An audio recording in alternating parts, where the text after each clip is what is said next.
다윗의 회복이라고 하는 내용으로 말씀을 함께 공부하고자 합니다. 전쟁을 이겼지만 이 전쟁의 상황 가운데 다윗의 아들 압살롬이 죽었습니다. 승리한 전쟁이지만 그 전쟁의 내용은 슬픔일 수밖에 없는 거죠.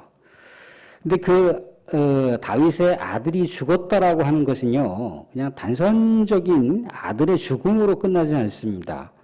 오늘 말씀 가운데 보면 4절에 이렇게 나와 있어요. 왕이 그의 얼굴을 가리고 큰 소리로 부르되 내 아들 압살롬아 압살롬아 내 아들아 내 아들아.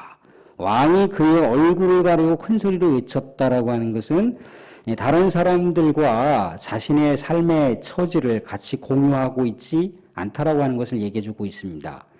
그러니까 아들의 죽음은 그저 개인적인 감정의 슬픔으로 끝나는 것이 아니라 무엇과 직결되는 건가요? 아들의 죽음이 죽음으로 갈 수밖에 없었던 이 상황적인 배경과 근거를 누가 제공했습니까? 바로 다윗 자신이 제공한 거죠. 다윗 자신의 죄 때문에 결국 아들이 죽었다라고 하는 슬픈 비보를 본인이 접할 수밖에 없다는 겁니다. 말하자면 철저하게 지금 하나님 앞에 자신의 죄를 지금 뉘우치며 반성하며 고백하고 있는 장면과 더불어서 아들의 죽음을 한탄하고 있는 모습이라는 거예요.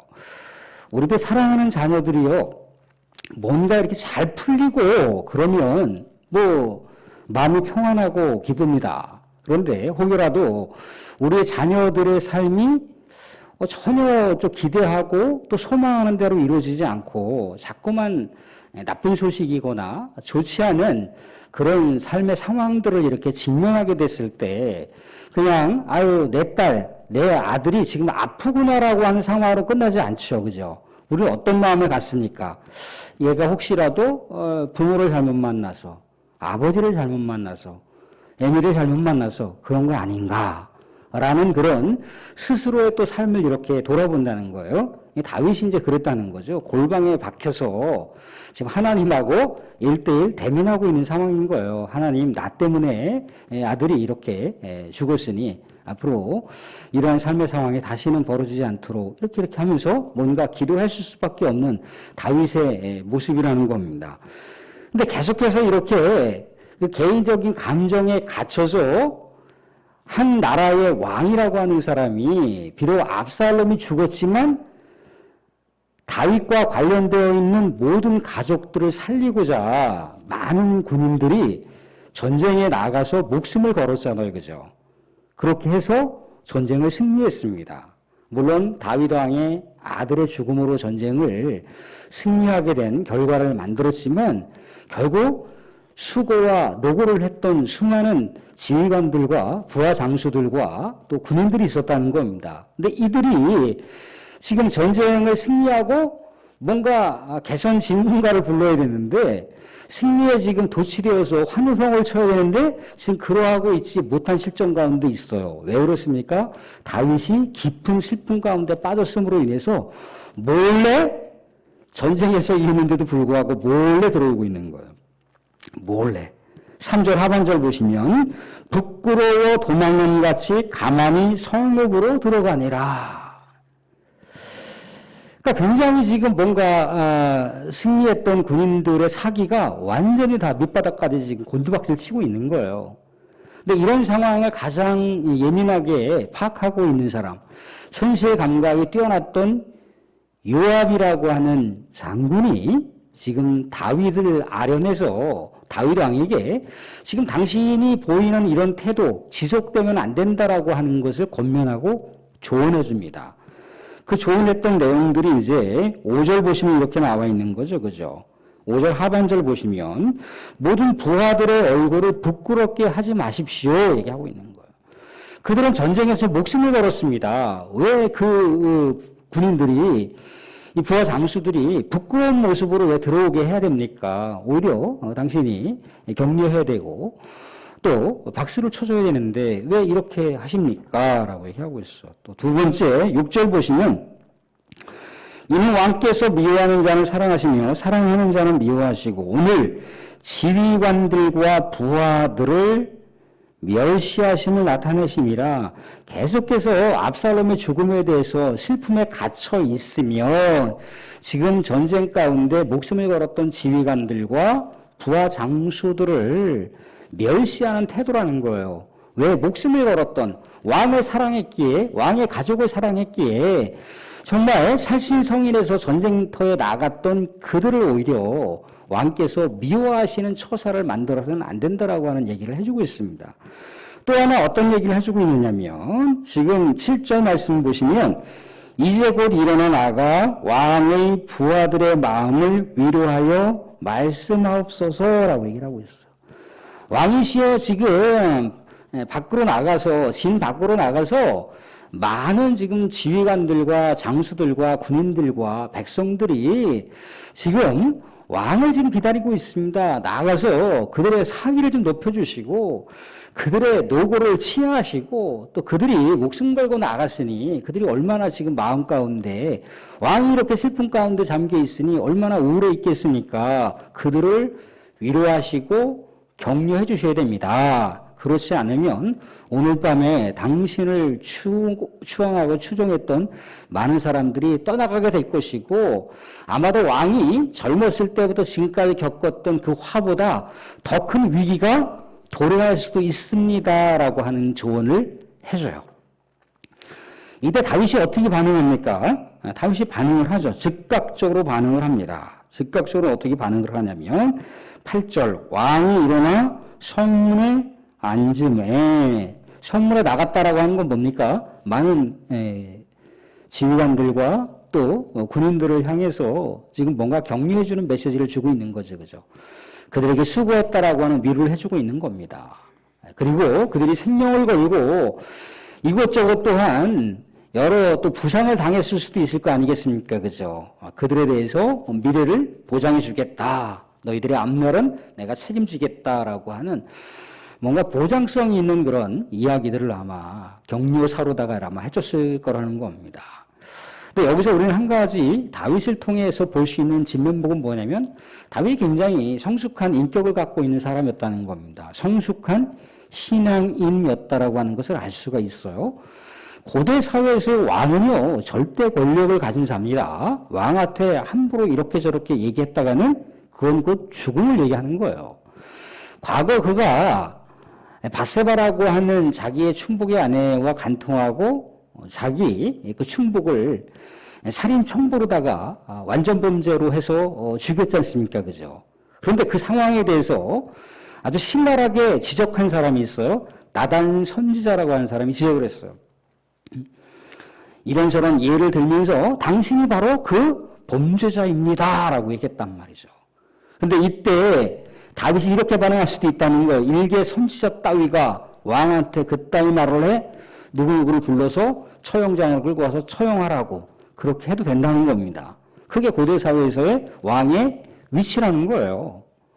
그런데 이때 다윗이 어떻게 반응하던가요? 바로 엎드려서 하나님 앞에 본인이 죄를 지었노라고 참회하며 고백하는 장면, 굉장히 성숙한 고백인 거죠. 어떻게 보면요, 골리앗과의 싸움보다 더 위대한 다윗의 모습이 그런 모습이었다는 거예요. 자기의 어떻게 보면 자존심과 체면이 다 구겨질 수 있는 거잖아요. 그죠? 그런데 그것을 하나님 앞에서 다 내려놓는 거예요. 발가벗겨져 있는 심정으로다가 하나님 앞에 선명하게 자신의 죄를 시인하고 고백하는 모습. 이게 신실한 다윗의 모습, 성숙한 믿음의 신앙인의 모습을 보여주고 있는 모습이라는 거죠. 또 요압도 마찬가지죠. 요압이 물론 권모술수에 뛰어난 사람입니다. 상황 주도력이 있는 사람이라는 거죠. 손익과 또 이익 계산 판단력이 뛰어난 사람이라는 겁니다. 그런데 그가 다윗에게 이야기했을 때는 다윗이 요압 장군의 이야기를 계산적으로 받아들이지 않았다는 거예요. 요압 장수의 이야기를 누구의 말로 들었습니까? 하나님의 음성으로 들었다는 거예요. 하나님의 음성으로 들었기에 야 내가 이제 압살롬 내 아들이 죽은 것에 대해서 너무나 사사로운 감정이 계속 깊어져 가면 정말 나를 위해서나 우리 가족들을 위해서나 우리 아내들을 위해서나 또 다른 왕자들을 위해서 목숨을 바친 그 군인들이 희생하고 헌신했던 것이 무가치하게 될 수도 있다라고 하는 것을 즉각적으로 반응을 하고 즉각적으로 진 밖으로 나가서 많은 사람들에게 그동안 수고와 헌신과 노고에 대해서 치하하고 또 수고했노라고 박수를 쳐주고 있는 그런 장면을 볼 수가 있다는 거죠. 사랑하는 성도, 우리도 세상을 이렇게 살아가다 보면요, 누군가 신실한 믿음의 사람들이 적절한 또 조언과 권면을 또 해줄 수도 있고, 또 신실한 믿음의 사람이 아니라 할지라도 우리에게 적절한 권면과 조언을 해주는 사람들이 있을 수 있다는 겁니다. 그런데 그게 때로는요, 굉장히 중요한 의미 있는 이야기일 수가 있어요. 나를 생각해서 또 내가 그 의미 있는 말에 대해서 뭔가 반응했을 때 그것이 굉장한 관계를 좋은 쪽으로 형성할 수 있는 기회가 될 수가 있다는 겁니다. 야, 내가 지금 내 위치에서 이거 자존심 구기고 체면 구기고, 자기는 제 체면과 자존심을 그렇게 생각할지 모르지만 다른 사람들은 나의 체면과 나의 자존심에 대해서 그렇게 크게 반응하지 않는다는 거예요. 무슨 얘기냐면, 내가 그냥 자존심 내려놓고 체면 내려놓고 그래, 하나님 앞에서 내가 잘못한 건 잘못한 대로다 시인하고, 내가 실수한 건 실수한 대로다가 미안하다고 사과하고, 내가 실책한 것에 대해서는 이렇다 저렇다라고 고백을 하는 것에 대해서 내가 체면을 구겼다, 자존심을 구겼다라고 얘기할 수 있을지 모르지만, 상대방에서는 오히려 저분 그래도 굉장히 인격적으로 그냥 고매하신 분이네, 성숙한 분이시네, 저분이 저렇게 하는 것은 쉬운 게 아닌데 저렇게 반응을 하시는 거 보니까 내가 새롭게 봤다, 이렇게 반응을 할 수가 있다는 거예요. 더욱이 시의적절한 이 상황 가운데 다윗이 반응했다라고 하는 것은요, 하나님과의 관계가 더 깊어진 거예요. 그죠? 나단 선지자가 지적했을 때 곧바로 반응을 했잖아요. 그죠? 하나님과 관계가 깊어지는 것이고요. 또 요압 장수가 뭔가 조언했을 때 하나님과의 관계가 더 깊어지는 것뿐만 아니라 어떻습니까? 사람과의 신뢰가 무너질 수 있는 것들을 미리 미연에 막을 수 있고 방어할 수가 있는 거죠. 오히려 관계가 깨질 수 있는 상황인데 오히려 관계가 더 깊어질 수 있는 상황을 다윗이 만들었다는 겁니다. 사실 이러한 다윗의 모습이 우리들에게 주는 교훈이 그것이라는 거예요.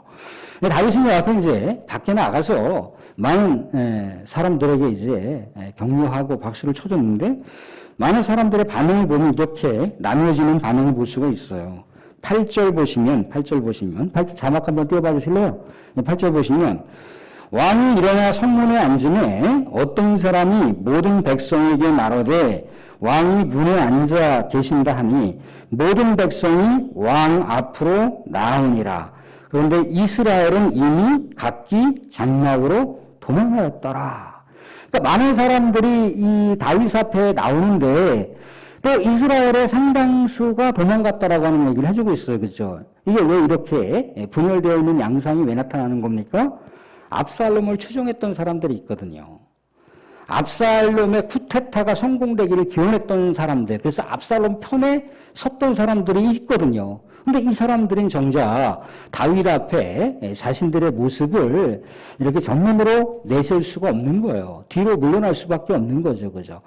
뒤로 물러난 모양새지만 계속해서 이 뒤로 물러난 모양새를 유지할 수는 없는 거잖아요. 그죠? 어차피 자신들이 따라야 했던 지도자 압살롬은 죽었습니다. 그렇다면 이제 다윗 왕을 중심으로 이스라엘이 새롭게 이제 새로운 미래를 향해서 나아가야 되는데, 그렇다면 압살롬을 한때 추종했지만 압살롬이 죽었음으로 인해서 압살롬을 따랐던 사람들은 다시 다윗 왕을 모셔야 될 수밖에 없다는 겁니다. 그런데 명분이 없잖아요. 그죠? 명분과 구실을 만드는 거예요. 명분과 구실을 만드는 게 뭐냐면, 구절 말씀에 다윗 왕이 예전에 우리들을 원수들의 손에서 지켜줬다는 거죠. 블레셋의 그 적으로부터 우리를 지켜주셨다는 거예요. 그래서 우리가 한때는 압살롬을 따랐지만 압살롬이 죽었으니 이제 다윗을 우리의 왕으로 다시 모셔와야 되지 않느냐라고 하는 명분론을 가지고 다윗 왕에게 나가는 거예요. 우리가 압살롬을 이렇게 해서 했던 것에 대해서 지나간 과오와 허물을 잊어주시고 왕은 어차피 예전부터 우리에게 은혜를 주신 분이고 우리를 보호해 주셨던 분임으로 인해서 우리가 다시 왕을 모시는데 앞장서겠습니다 라고 압살롬 편을 들었던 쿠데타 추종 세력들이 이렇게 마음을 바꾸는 거예요. 그런데 여기서 우리가 주목할 건 뭐냐면 다윗이 이제 자기를 추종했던 자기를 결사적으로 옹호했던 유다 지파의 편을 듭니다. 편가르기를 하는 거예요. 오늘 말씀 가운데 보시면 이렇게 나와 있어요. 그죠? 어떻게 나와 있습니까? 11절 말씀 보시면 다윗 왕이 사독과 아비아달 두 제사장에게 소식을 전하여 이르되 너희는 유다 장로들에게 말하여 이르기를 왕의 말씀이 온 이스라엘이 왕을 왕궁으로 돌아 모셔오자 하는 말이 왕께 들렸거늘 너희는 어찌하여 왕을 궁으로 모시는 일에 나중이 되느냐. 그러니까 유다 지파의 지도자들을 불러서 지금 온 이스라엘이 나를 다시 예루살렘으로 모셔와야 되지 않겠느냐라고 하면서 다시 왕을 추도하려고 하고 있는데 정작 내 고륙 친척인 유다 지파가 나중에 돼서야 되겠느냐. 먼저 선두로다가 선발이 되어서 너네들이 뭔가 솔선수범한 모습을 보여야 되지 않겠느냐라고 얘기해주고 있는 거예요. 너희들은 내 형제고 내 골육인데 내 골육, 내 혈통이 먼저 앞장서야 되는 것이 맞는 것이다라고 하는 이야기를 해주고 있습니다. 또 그리고 하나는 뭐냐면은 오늘 말씀 가운데 등장하고 있는데 아마사라고 하는 사람은 압살롬의 총사령관이잖아요. 그죠? 총사령관으로서 군인들을 지휘하고 전쟁을 지휘했던 사람이지 않습니까? 그죠? 전쟁에서 패했을 때 전쟁 지휘관은 어떻게 되는 건가요? 전쟁 지휘관은 당연히 징계를 받아야 되는 겁니다. 당연히 징벌을 받든가 아니면 처형을 당하게 돼 있다는 거예요. 근데 다윗이 이 사람을 살려줘요. 이 사람에게 징계를 내리지 않고 어떻게 반응하냐면 이 아마서도 다윗의 그 이복 위동생인지 친동생인지 모르지만 다윗의 여동생의 아들입니다. 조카인 거죠, 조카. 요압도 조카고 요 아마사라고 하는 사람도 조카인 거예요. 내 고륙이니까 살려둔다 그거예요. 내 권력이니까 살려주고 너를 내가 갖고 있었던 지휘관의 직위를 박탈하지 않겠다는 겁니다. 내가 요압 장군의 그 지휘관을 이어서 내가 총사령관의 직위를 계속해서 보존할 것이라고 하는 이야기를 해준다는 겁니다. 근데 이래서 이제 다윗 왕이 이제 그 전쟁의 그 진지에서 다시 이제 예루살렘으로다가 유다로다가 이제 온 그 모습이에요. 요단강을 건너서 예루살렘 땅으로 다시 이제 돌아오는 장면인데 여기서 하나 우리가 주목할 수 있는 건 뭐냐면 고대 사회라고 하는 한계가 있긴 있습니다만 지금 유다 지파만 유독 주목하고 있는 거죠, 그죠? 지금 다윗이 자신의 권력, 자신의 형제, 자신의 학연, 자기네 지연만 지금 어떻게 합니까? 강조하고 있다는 거예요. 다른 그 어떤 12지파가 한데 연대를 해서 이제 새로운 미래를 향해서 나아가자. 그게 이제 12지파 통합 왕으로서의 그 면모와 위상인데 오히려 물론 팔이 안으로 굽는다고 자신의 지파를 되게 강조하면서 아마서도 자신의 지파이기 때문에 자신의 권력이기 때문에 살려준다라고 하는 직위를 보존한다라고 하는 이야기를 지금 해주고 있다는 겁니다.